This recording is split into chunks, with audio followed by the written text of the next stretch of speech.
안녕하세요. 다시 이제 15편에 이어서 16편을 이어보겠습니다. 여러분은 15편을 보셨죠?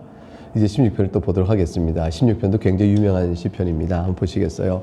15편에서 우리가 뭘 봤어요? 주의 성막에 머물며 주의 성산에 살 수 있는 자가 어떠한 사람인지에 대해서 교훈을 받았죠. 이제 다윗의 시편인 16편에서 우리는 여호와만을 의지하는 신자가 주의 장막 주의 성산에서 살아가는 은혜를 누리며 마침내 장차 누릴 영원한 복락과 부활의 기쁨을 노래하는 것을 보게 됩니다.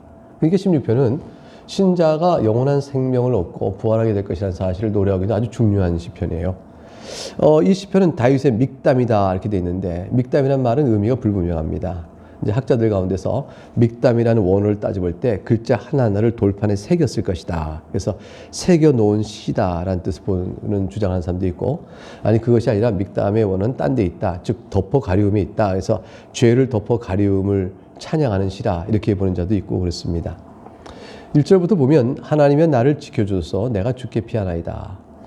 이것은 불안한 호소가 아니고 내가 하나님께 죽게 피하면 지켜주실 줄 믿습니다 라는 확신을 가지고 호소하는 것이죠. 하나님의 나를 지켜줘서 내가 죽게 피하나이다. 죽게 피하면 확실히 지켜주실 거야. 이 믿음을 갖고 하나님께 찬양하고 호소하는 것입니다. 2절 내가 여호와께 아뢰되 주는 나의 주님이시오니 주밖에 나의 복이 없다 하였나이다. 하나님, 내가 죽게 피하여 구원을 간구합니다. 왜냐하면 저에겐 다른 선택이 없습니다. 주님만이 나의 주님이십니다. 주님만이 나의 복이십니다. 슬플 때나 기쁠 때나 어려울 때나 평안할 때나 주님만을 의지합니다. 이것이 저의 지금까지 살아온 신앙입니다. 주님은 나의 주님이시니 주밖에 누구를 내가 의지하겠습니까? 나의 복되신 주님, 나를 지켜주소서라고 말합니다. 여러분, 이러한 기도를 언제 올릴 수 있겠어요? 우리가 지금 살아가는 인생 중에서 인생에 먹고 사는 육체의 어려움이 있거나 또는 죄의 문제가 있거나 이 모든 사이 있을 때 우리가 어디로 가요? 하나님을 피해가는 것이 아니라 하나님께 나와야 하는 것입니다. 우리에게는 하나님 외에 다른 복이 없거든요. 3절 땅에 있는 성도들은 존귀한 자들이니 나의 모든 즐거움이 그들에게 있도다. 이 세상에서 다윗은 자신의 위로가 성도들이라고 말합니다. 다시 말하면 이 땅에서 함께 주님을 섬기는 성도야말로 다윗에게는 가장 존귀한 자들이고, 그들과 함께 주님을 섬길 때 그 즐거움이 가장 커서 이렇게 고백하고 있죠. 나의 모든 즐거움이 그들에게 있도다. 여러분, 이것이 함께 다윗이 고백하고 있는 땅에 있는 성도들은 누구를 가리켜요? 구체적으로 교회를 가리키고 교회에서 함께 만난 성도죠. 교회에서 만난 함께 성도와 함께 더불어 예배할 때 보면 가만히 보세요. 우리가 온라인 때문에 집에서 혼자 드릴 때는 함께 있는 성도가 안 보입니다. 외롭죠. 혼자 예배하고 있는 것 같죠. 쓸쓸합니다. 그래서 내가 혼자 하나님께 예배하지만 주님이 나를 예배할 때 나 개인을 받아주는 것 같은 느낌이 들어요. 그러나 예배 자리에 현장에 나와서 함께 예배할 때 옆에 있는 모든 성도와 함께 더불어 있으면서 이 귀한 성도와 함께 내가 주님께 나아가니 내가 이 성도들 가운데 함께 있음을 인하여 내가 즐겁고 힘을 얻습니다. 고백하게 되어지죠. 교회란 것이 그런 것입니다. 4절에 다른 신에게 예물을 드린 자는 괴로움이 더할 것이라. 나는 그들이 드리는 피의 전제를 드리지 아니하며 내 입술로 그의 이름도 부르지 아니하리로다. 다윗이 여기서 내가 하나님만을 섬기는 그 신앙과 구분되어져서 이방인들에 대한 우상 숭배를부터 자신이 멀리하고 있고 끊어지고 그들을 외면하는, 그를 거절하는 그런 고백을 드립니다. 다른 신에게 예물을 드린 자는 괴로움이 더할 것이라. 환난을 당할 것이요 심판을 당할 것입니다. 왜냐하면 하나님만이 참 신이니까 다른 신을 섬겨봐야 나중에 그 모든 죄악된 심판을, 우상을 섬긴 죄악된 심판을 받을 것이니 저들의 괴로움이 더욱더 다른 신을 섬기면 섬길수록 괴로울 것이라. 이 세상에서 탐욕을 구하며 살면 일시적으로는 탐욕에 만족되어 기쁨을 줄는지 모르죠. 그러나 탐욕을 더하면 괴로움이 더해질 것입니다. 나는 그들이 드리는 피의 전제를 드리지 아니하며 내 입술로 그 이름도 부르지 아니하리로다. 피의 전제라는 것은 이교도 제사의 한 양태를 보여줍니다. 네, 물 한 잔을 마셨습니다. 이교도들은 제사하면서 짐승, 심지어는 사람의 피를 우상제단에 막 쏟아붓습니다. 얼마나 끔찍해요. 그것도 심장을 짐승의 심장을 꺼내서 거기다 피를 쫙 짜고 불에 태우는 일. 인신제사할 때는 사람의 심장도 그러하겠죠. 아주 사악하고 끔찍한 일들을 행합니다. 그것이 우상에게 드리는 자신의 정성이라고 보겠죠. 그러나 다윗은 분명히 말합니다. 나는 그들은 피해 전제를 드지 아니합니다. 단언코 끊습니다.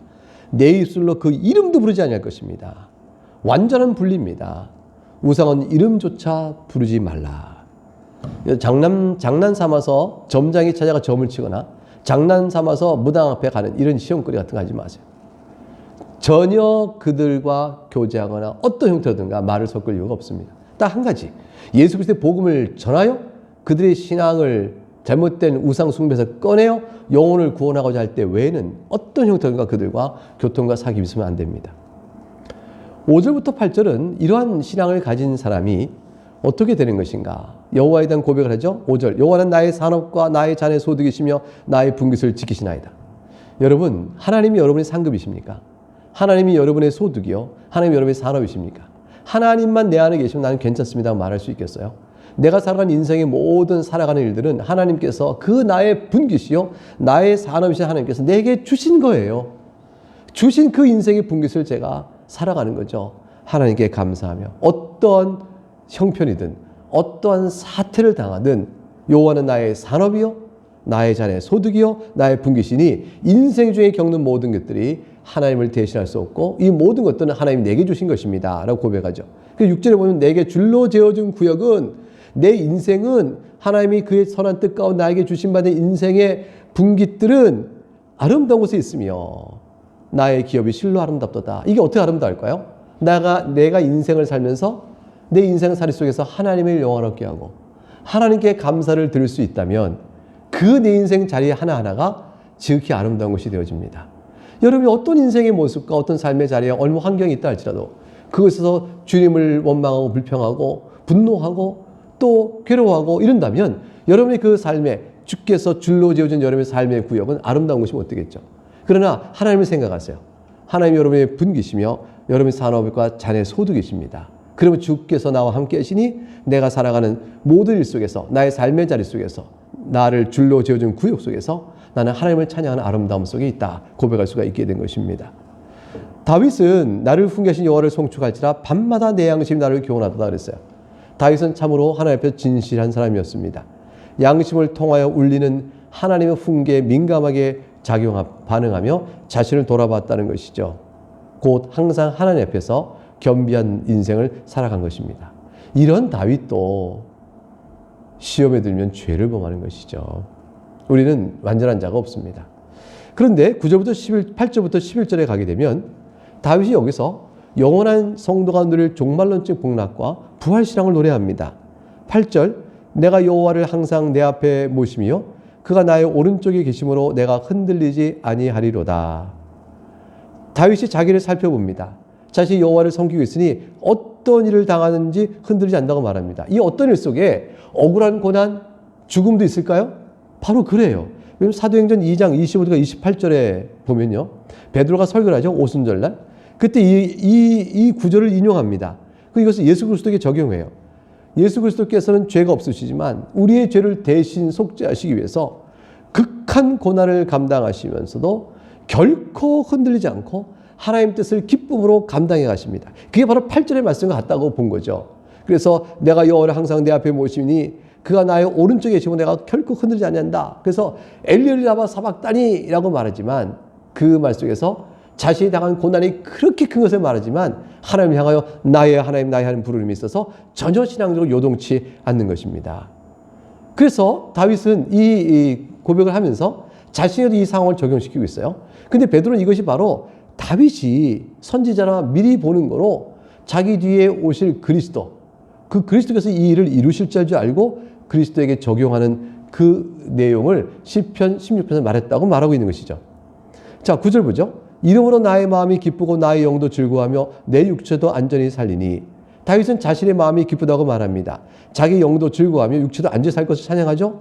그런데 육체가 안전히 산다는 말은 무엇일까요? 10절에 가게 되면 영원한 삶과 연결되고 있음을 알 수가 있습니다. 이는 주께서 내 영혼을 수월에 버리지 아니하시며 주의 거룩한 자를 멸망시키지 않으실 것임이니이다.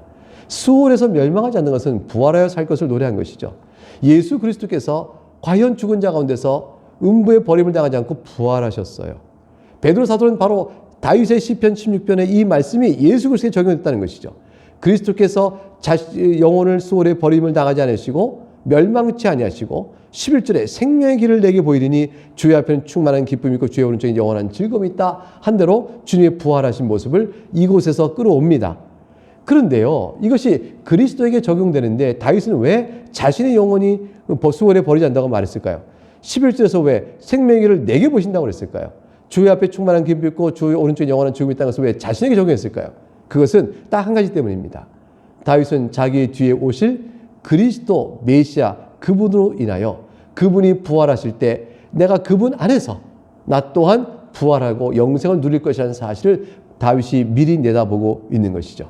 그래서 사도행전 2장 30절과 31절에 사도 베드로 이렇게 얘기했습니다. 그는 선지자라, 다윗을 말합니다. 하나님이 이미 맹세하사 그 자손 중에 한 사람을 그 위에 앉게 하리라 하심을 알고 31절 미리 본고로 그리스도의 부활을 말하되 그가 음부에 버리지 않고 그의 육신이 썩음을 당하지 아니하시리라 하더니 다윗은 그리스도를 예언했다는 거죠. 근데 다윗은 그 그리스도의 예언을 통해서 자신의 영혼 또한 영원히 살 것이고 부활할 것임을 이렇게 아름답게 고백하고 있는 겁니다. 우리도 다윗과 함께 그리스도 안에서 생명을 누리고 충만한 기쁨을 누리며 영원한 즐거움 가운데서 또 그리스도의 오른편에서 왕 노릇하며 지내게 될 것입니다. 이 날을 이미 다윗이 기뻐하고 즐거워했다는 것을 생각해 보면서 오늘 이 말씀을 받고 있는 우리들도 그리스도께서 이 땅에 오셔서 죽으시고 부활 승천하셨던 이 놀라운 사실을 우리가 성경을 통해 확인하면서 감사함으로 담대히 살아갈 수 있는 우리가 될 수 있기를 주의 이름으로 축복합니다. 감사합니다.